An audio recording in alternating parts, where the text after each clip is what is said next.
Hey, welcome to our Thursday edition of Electric Vehicle World News, where we talk about electric vehicles, green energy, and the stock markets. Today, we've got your host David Neese, along with Bill Moore. How you doing today, Bill? I am doing very good, thank you. All right, so let's see what we've got going on today. Yeah, I should comment here that the story I haven't taken yet today and posted the editor's choice for Thursday. I still have the list here, and I'll put it up after we're off the air here. So we're going to talk about a couple of stories that I posted yesterday.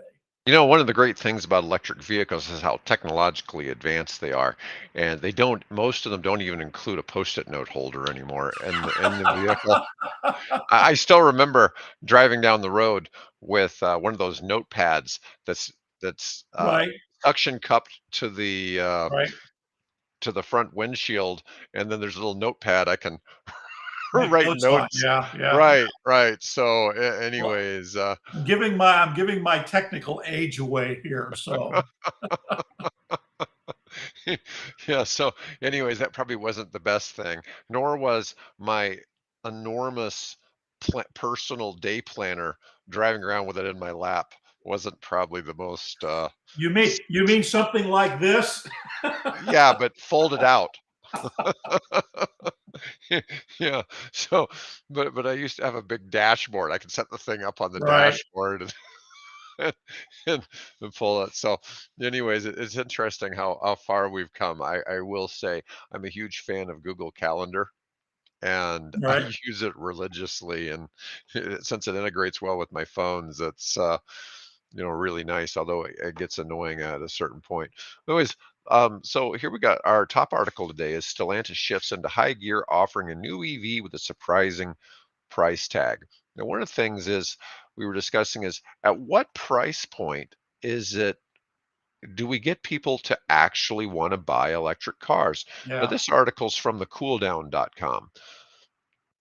And let's see what we've got here. It says upstart EV maker. Well, I'm not sure if they're really an upstart. It's Citroen. Stellantis. Well, it's Citroen. It's Fiat branded car, the Citroen Citroen is EC3. how old a French company? It's Yeah, been well, around it's funny. The article forever. calls them the upstart, and I'm Yeah. just like, um, I know that's a European brand, but I'm pretty sure they probably sold bicycles in the United States for probably a long Oh time, yeah, I yeah, yeah. No, suspect. they're. I think their original origin goes back to bicycles. So yeah, Citroen is not an upstart. In fact, they had some of the earliest electric. What they did was because they were part of this Nissan, kind of alliance thing back when, and so their very first electric vehicle that they had in the early 2000s was in fact built by Mitsubishi, and they just brought it over and they rebadged it as a Citroen until they could get up to speed and start doing their own cars. They of course, Citroen's famous for the Du Chevaux, right? The Mhm. CV2, which is of course that's even been electrified. So they're not an upstart newcomer to this field. They've been in it for quite a while. They started with a chevron-shaped gear used in milling. So they've been around for a while in other industries besides transportation, but I Oh just yeah, thought yeah. that was What, kind of what I interesting. what I found confusing though is that sentence you have highlighted. The Fiat branded car Yes. called the Citroen EC2. What? Fiat is a separate division from Citroen, part of the greater Stellantis group. So I'm not sure exactly which car they're talking about because the EC3 is different from the Fiat 600. So I was a little confused as to what it is car that they're planning on bringing over. But the point of the article was the price tag. They're Well, talking about something below $30,000. So I suspect this article was written with AI, and that it would prob not surprise me in the least. and nobody fact checked it. But Yeah. we're talking about it reaching the U.S. market with a price tag of 27,000 and a battery range of 186. It's funny, it says a small range compared to other EVs, but when you look at like the original Nissan Leafs, would they have about a 90? Yeah, You yeah, know, roughly. Yeah, something depending like on the that. weather. Right. And so that's Well, the progress we have 186 made is isn't phenomenal because back in the 2000s, when you polled the public, what was the ideal range of an electric car that you would want? They typically would say 300 miles, right? We're there right. now. Finally, 20 years later, we're there now. But now we're seeing cars touting to they're most recently what 460 miles, and others that are shooting. There's an article posted where who was it? Honda and Toyota are shooting for 1,000 miles. Right. Well, No, I told you about my friend who goes to the same tennis tournaments I do in his i3, and he's got that yeah, 80-mile range, yep. and every hour he's stopping somewhere and charging, and it gets to be kind of humorous because he keeps driving down Highway 75 and he stops in Nebraska City. And I forget what Auburn, yeah, yeah. and it's really funny that those towns have chargers, and he's probably, I don't suspect they get used a whole lot, but it is kind of humorous. And I've told the guy he'd make a fortune if he would tell his story on YouTube and video his. Yeah, well, you should try to get him on there. That'd be a really fascinating interview. Why do It, you do that? I mean, there are some people here locally that have the more recent Nissans and the first generation Chevrolet Bolts Mhm. that have taken that same route. They want to go to Kansas City. If they don't have the range to go from Omaha to St. Joe to recharge, they'll typically then go down 75, and hit Nebraska City and Auburn and those cities down, going into the Kansas. So, yeah, that'd be an interesting article or interesting interview. Yes, yes, it sure would. So the reigning most affordable EV for U.S. customers, the Chevy Bolt, starts at 27,000 and further qualifies for up to 7,500 federal tax credit. Now you can get a Chevy Bolt anywhere from about 27 to all the way up to 55,000. So they range. There's a Yeah. pretty big range in prices there. GM announced it was discontinuing the Bolt, but consumer anxiety caused them to bring it back. Well, that's a curious. It must be like you said. It must have been written by AI. I don't think anybody has an anxiety. I think there's you know uh, customer appreciation for the capabilities of the car and the price tag. That Well, I think there drives might have that. been anxiety among GM stockholders wondering what was going on because Oh the well, the the Bolt is responsible for the most people coming from another brand right. to GM. Yep. And so that is, there's lots of people who've, driven Chevy and Cadillac and brands like that, and those are the only brands they drive.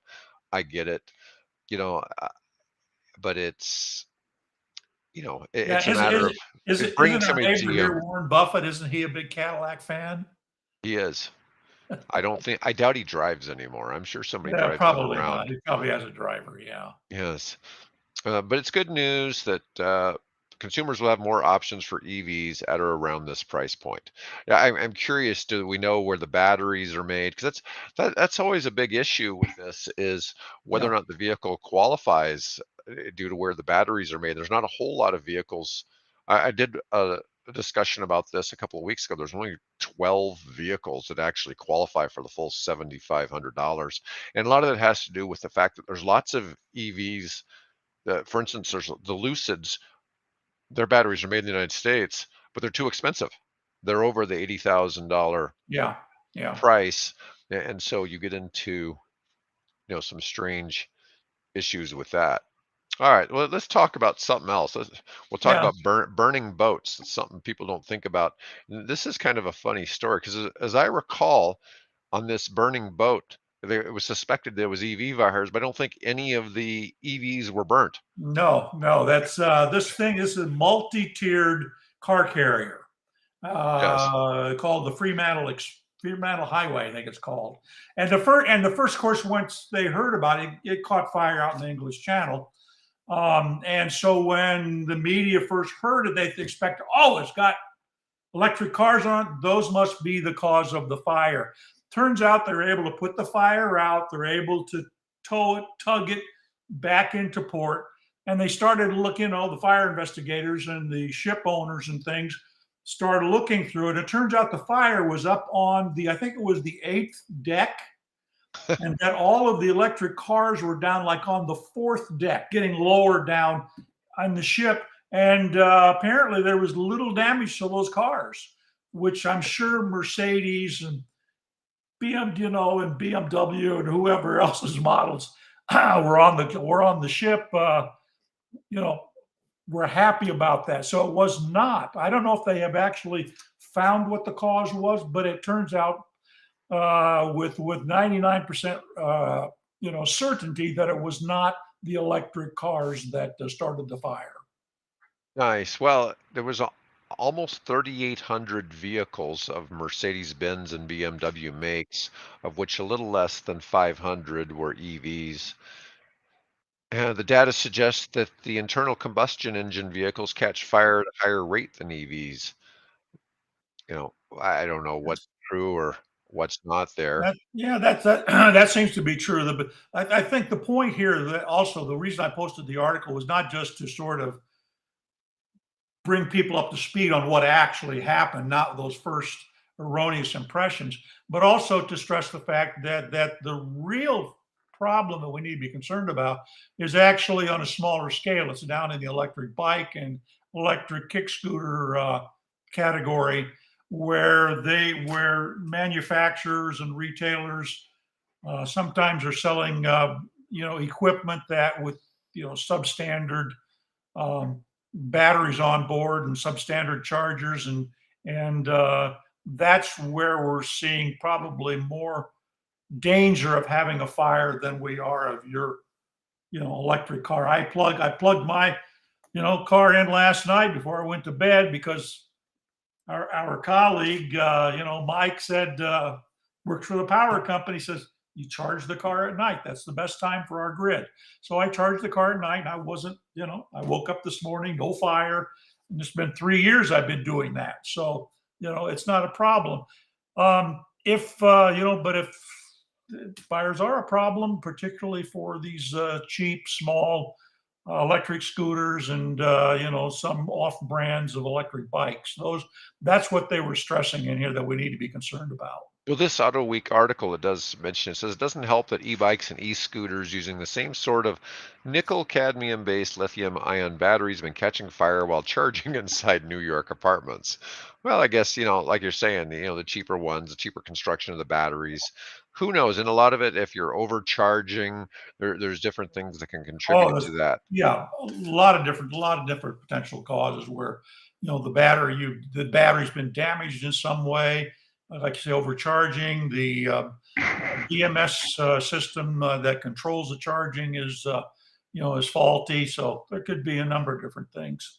So it's that we have to be aware of it. And I publish articles about this because I want people to just be aware of it. If you're in the market for a e-bike, make sure you're getting, bikes from a reputable manufacturer. So here's some EVs that can be picked up cheaply here in the picture that they're lightly used. Yeah, And perfect for a restoration project. yes, yes. No, these were in Germany, and I think they belong to the local police department or something. And it's suspected that what happened is these were the victims of arson and Yes. not of the batteries catching fire. They are all conveniently, in a row. 4 electric vehicles, the Leipzig, Germany Police Department. That possible arson attack from January. Yeah, Let's see. Regarding the Chevy Bolts, GM recommended owners park the car outside and limit the maximum charge to 90%. And once again, we were talking about how overcharging can play yeah. something. It's not to say that if you overcharge your car battery, it's going to explode, you know, but Well, it's there was a fault with the batteries that they purchased from the company that was a supplier at the time, they, has since corrected that. And in some cases that involved bringing the car back in and completely giving them a brand new battery pack, which obviously was expensive for General Motors to do. But you learned your lesson. I mean, that's the same problem. You mentioned, Heinrich Fisker and the original Karma in one of the shows that Yes. you did, and this was a problem that they had with their original battery supplier that had I actually got to tour that factory at one point in Indiana. But they had some manufacturing flaws that crept in and that caused some issues with the battery. So that was one of the contributing factors to Karma, which was the name of the company back then. Um, having basically going bankrupt and being bought out. I don't know if the Chinese company that bought them out has even ever gotten back into the market. And then, of course, Henrik Fisker learning his lesson was Yes. often designed, and now he's got a beautiful new concept vehicle he's showing, and there was some he's starting to talk about this Alaska pickup truck that he's developed. Truck. So the man does not give up. Hopefully learns valuable lessons and moves forward, and we all get the benefit as a result. He does No, he does build beautiful vehicles. They're just no I had a chance to ride in, um, um, oh, come on, was it Mike Simmons? Anyway, the CEO of Omaha Steaks had just gotten his uh, Fisker Karma, and he invited me, to go over and ride with him around in the car. And this was my first experience with someone who is knowledgeable about high-end expensive cars. uh-huh. I've never been in a position to be in that. So, and so he's going along, and he said, "Well, I don't like this, and I don't like that." And he ended up sending the car back. He using, I guess, the state's lemon law, but that was my first Oh, exposure. wow. Yeah, that was my first exposure to riding in the Karma. So I'm sure that I don't think that was necessarily Hendrick's fault. That was the contractor that he used to, and I think it was in Finland, I believe, that they built those cars, and they had manufacturing issues, and he picked up on all those things. Yeah. Well, anyways, I think that was a good show today, Bill. Good. Well,